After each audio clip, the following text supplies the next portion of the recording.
Hi friends, welcome to Kerala சமையல். இன்னைக்கு கேரளா சமையலில் நம்ம சங்கரா மீன் குழம்பு தான் பண்ண போகிறோம். வாங்க எப்படி செய்யலாம்னு பார்க்கலாம். ஃப்ரெண்ட்ஸ், நம்ம சங்கரா மீன் குழம்பு தான் பண்ண போகிறோம். நான் 1 கிலோ சங்கரா மீன் எடுத்திருக்கேன். இந்த பாருங்க எப்படி இருக்கு பார்த்தீங்களா. இப்போ இந்த சங்கரா மீன் நல்லா பாருங்க, இந்த மேலே இருக்கிறதெல்லாம் நல்லா மீனை நல்லா க்ளீன் பண்ணி எடுத்துக்கோங்க.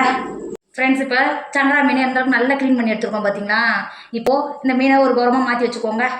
குழம்பு ரெடி பண்ணிக்கலாம். குழம்பு ரெடி பண்ணுறதுக்கு முதல்ல நம்ம மசாலா அரைச்சி தான் சேர்க்க போகிறோம் குழம்புக்கு. இந்த அடுப்பில் ஒரு கடாய் வச்சுக்கோங்க. 2 டேபிள் ஸ்பூன் எண்ணெய் சேர்த்துக்கோங்க. எண்ணெய் சேர்த்து எண்ணெய் நல்லா சூடாகிடுச்சு.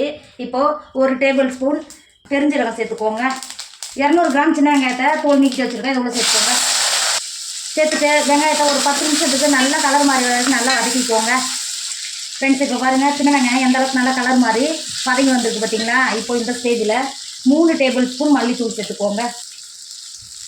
கூடவே 2 டேபிள் ஸ்பூன் மிளகாத்தூள் சேர்த்துக்கோங்க. நான் காஷ்மீர் மிளகாத்தூள் சேர்த்துக்கிறேன், நல்லா கலரும் கொடுக்கும். 2 டேபிள் ஸ்பூன் காஷ்மீர் மிளகாத்தூள் சேர்த்துக்கோங்க. அது கூடவே 4 டேபிள் ஸ்பூன் மஞ்சத்தூள் சேர்த்துக்கோங்க. சேர்த்துட்டு 2 செகண்ட் நல்லா கலந்து கொடுத்துக்கோங்க.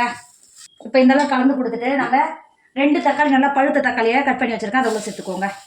சேர்த்துட்டு மசாலா பச்சை வடை போகிறதுக்கு நல்லா வதக்கிக்கோங்க. நீங்கள் மசாலா வதக்கும் போது எப்பயுமே லோ ஃபில்லில் இருக்கணும். அடுப்பு ஹை ஃபில்லில் இருந்தால் சீக்கிரமாக மசாலா கரைஞ்சிடும், கசப்பாயிடும். இந்த மாதிரி லோ ஃபில்லில் வச்சு நல்லா வதக்கிக்கோங்க. லோ ஃபில்லில் வச்சு வறுக்கும்போது அவ்வளோ சீக்கிரம் கரியாது. இப்போ பார்த்தீங்களா, நம்ம தண்ணி எதுவும் சேர்க்கலங்க பாருங்க, எப்படி இருக்குது பார்த்தீங்களா. இப்போ நல்லா கலந்து கொடுத்துக்கோங்க. இப்போ பாருங்கள் தக்காளி நல்லா மசாலாவோட நல்லா வதங்கி வந்துருச்சு, நல்லா பச்சை வடை போட்டு. இப்போ இறக்கி இதை வேறு ஒரு பாத்திரத்துக்கு மாற்றி நல்லா ஆற வச்சு மிக்சியில் பேஸ்ட் அரைச்சி எடுத்துக்கோங்க. இப்போது மீன் குழம்பு பண்ணுறதுக்கு அடுப்பில் சட்டி வச்சு சட்டி நல்லா சூடாகிடுச்சு. இப்போ 2 டேபிள் ஸ்பூன் எண்ணெய் சேர்த்துக்கோங்க. நான் தேங்காய் எண்ணெய் சேர்த்துக்கிறேன்.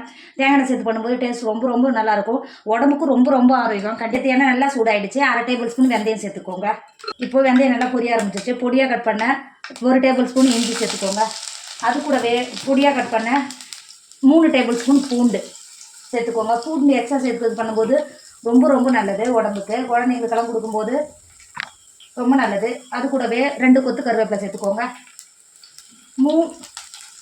5 பச்சை மிளகாயை நான் முழுசாக சேர்த்துக்கிறேன். வாசனை நல்லாவே இருக்கும் மீன் குழம்பு சேர்க்கும்போது. உள்ளே சேர்த்துக்கோங்க. சேர்த்துட்டு 2 செகண்ட் நல்லா வதக்கிக்கோங்க. இப்போது இஞ்சியும் போட்டு ஒரு 5 நிமிஷம் வதக்கினாவே போதும்.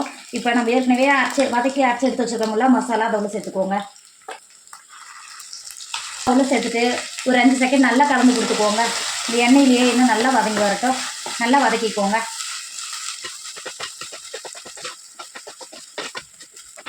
ஃப்ரெண்ட்ஸ், இப்போ பாருங்கள் மசாலா 10 நிமிஷம் நல்லா வதங்கி வந்துருச்சு.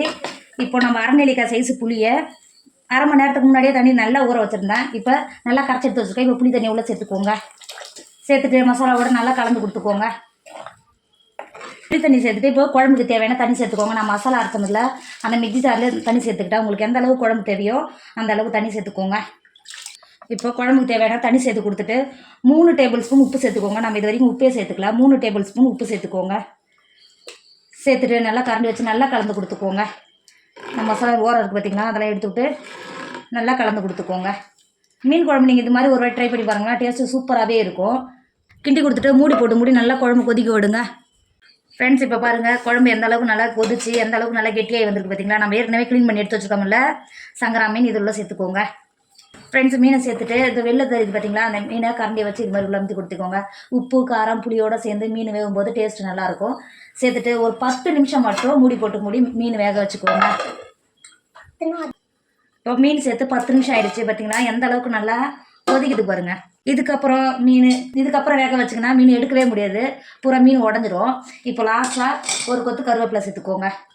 சேர்த்துட்டு மூடி இறக்கிக்கோங்க. ஃப்ரெண்ட்ஸ், இப்போ பாருங்கள் கமன வாசனையோட நம்ம சங்கரா மீன் குழம்பு சூப்பராக ரெடி ஆகிடுச்சு. இதோட டேஸ்ட் அவ்வளோ ஒரு சூப்பராக இருக்கும். நீங்கள் கண்டிப்பாக சங்கரா மீன் வாங்கினா இந்த மாதிரி ஒரு ட்ரை பண்ணுங்கள், அவ்வளோ ஒரு டேஸ்ட்டாக இருக்கும். உங்கள் வீட்டில் உள்ள குழந்தைங்களிருந்து பெரியவங்க வரைக்கும் விரும்பி சாப்பிடுவாங்க. டேஸ்ட் அந்தளவுக்கு சூப்பராக இருக்கும். கண்டிப்பாக நீங்களும் ட்ரை பண்ணுங்கள். என்னோட வீடியோ உங்களுக்கு பிடிச்சிருந்தா உங்கள் ஃப்ரெண்டு உங்கள் ஃபேமிலிக்கு ஷேர் பண்ணுங்கள். மறக்காமல் கேரளா சமையலை சப்ஸ்கிரைப் பண்ணிக்கோங்க. எனக்கும் கொஞ்சம் ஆதரவு கொடுங்க ப்ளீஸ். தேங்க்யூ.